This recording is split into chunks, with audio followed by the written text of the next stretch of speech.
The SpaceX IPO is one of the most anticipated listings in history. Everyone wants in, but before you buy, there's something Elon Musk just did that every investor needs to know about. He announced a $60 billion deal with an odd $10 billion backup clause. Let me show you exactly what's happening. By the end of this video, you're going to understand exactly what Elon Musk just announced, why it looks strange, what it tells you about the upcoming IPO of SpaceX, and my honest strategy for what to do when the SpaceX IPO happens. If you're interested in long-term investing and you want more of these breakdowns, hit subscribe. I'm posting at least 5 videos every single week on exactly these kinds of subjects. What happened yesterday? Yesterday, Elon Musk announced a deal that made Wall Street pause. SpaceX says it has obtained the right to buy an AI coding startup called Cursor for $60 billion later this year. And if they don't complete that purchase, they'll pay Cursor $10 billion as compensation for their work together. That phrasing is extremely unusual. Now, breakup fees in acquisitions are normal, but typically they're structured as, if this deal falls through to regulatory issues, we pay you.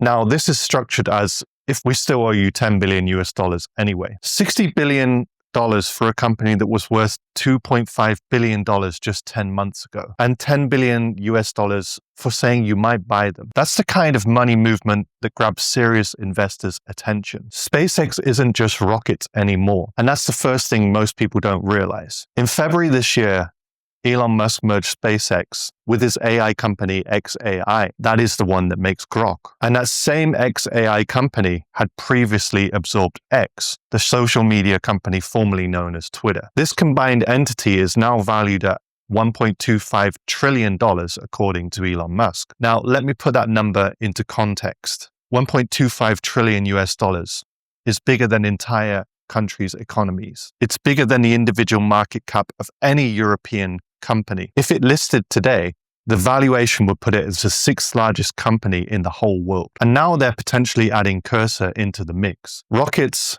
and satellite internet, AI models, social media, coding tools. That's no longer a rocket company. It's a conglomerate being assembled right before your eyes. The suspicious math. Now, this is where it gets interesting. Look at Cursor's valuation over the last 15 months. January 2025, valued at $2.5 billion. April 2026, raising money at $50 billion. SpaceX offering to buy them at $60 billion. That's a 24x increase in just the last year. And some of that is legitimate. Cursor is a genuinely useful coding tool. Revenue growth is real and AI coding is a hot market. But 24x in 15 months? That's not purely organic. That's hype meeting financial engineering. And here's the bigger question you should be asking. Why is SpaceX doing this now?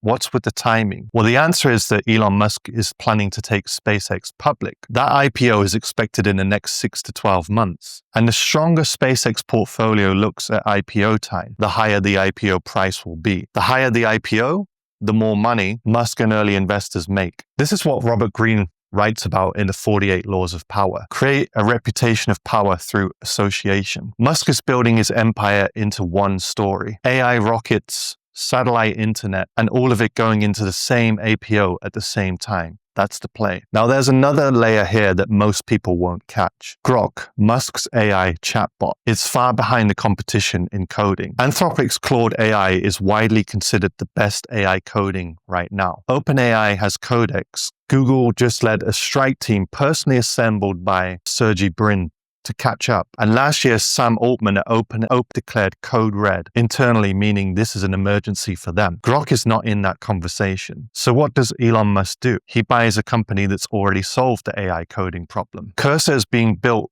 by people that know how to make AI work with coding. They're the best at it. And 2 of the most senior engineers leading that already left Cursor in March to join xAI, and they report directly to Elon Musk. This isn't a normal acquisition. This is Musk importing an entire team and product to plug a specific weakness in Grok before the IPO. It's strategically smart, but as an investor, you need to see what's happening. You're buying a conglomerate that's been rapidly assembled through deals and acquisitions in the months leading up to the IPO listing. And here's a historical parallel that should make every investor cautious. In the year 2000, AOL merged with Time Warner for $165 billion.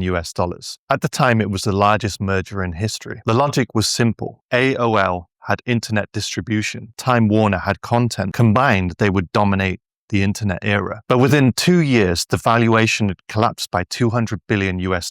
And by 2009, the two companies had split again. That combined entity ended up worth about 10% of the original merger value. Investors lost hundreds of billions. So why did it fail? Because it was a conglomerate assembled at peak hype, valued on a story rather than on fundamentals. The pieces didn't actually work better together than they did apart. The merger was financial engineering and not business logic. Sun Tzu wrote that the general who is victorious makes many calculations in his temple before the battle is fought. Before you buy the IPO, you need to make your calculations. Is SpaceX genuinely worth $1.25 trillion as a combined entity? Or is it 3 or 4 or more companies that would individually be worth much less, bundled together to maximize the IPO price? That's the question, and the answer isn't obvious. We all know Elon Musk is great at hype and spectacle. So how am I considering to approach the SpaceX IPO? Here's my 5-part playbook. Number 1, don't buy on day one. Almost every major IPO gives better entries 3 to 6 months after the original listing. Facebook, Uber, Airbnb, Snowflake all gave significantly better prices a few months in once the original hype faded. Day one is emotional money buying, and that's the worst kind of money. 2, wait for the lockup expiry. This is typically 6 months after an IPO. That's when investors and insiders start selling, and that wave of selling pressure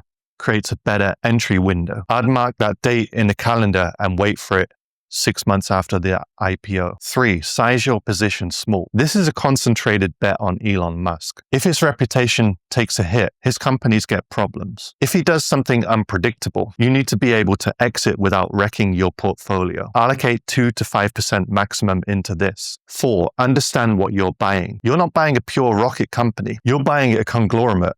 Rockets, satellite, social media, AI, coding, all of that stuff. That's either a brilliant diversified bet or an overstretched empire. Decide which you hold before you invest. 5, watch the red flags leading up to this IPO. If more weird deals like the Cursor announcement appear, more hurried acquisitions, more inflated valuations, more strange breakups, fee structures, that's a signal to be extra cautious, because that pattern tells you they're pumping the IPO price and not really building long-term value. My honest take, I'm not going to buy the SpaceX IPO on day one, not because I don't believe in Elon Musk or the companies. He's achieved genuinely extraordinary things with his companies, Tesla, SpaceX, and so on, but because the hype around this is going to be enormous. It already is. And because of that, the price will be inflated. And the risk to reward ratio on day one is just not interesting to me as a long-term investor. I'll watch and I'll take notes on how the first quarter earnings go, because we don't know what those are yet. And I'll see if more strange deals happen in the meantime. I'll wait for the lockup expiry. And if the fundamentals hold up and the price is more reasonable, I'll consider a small position. That's the game.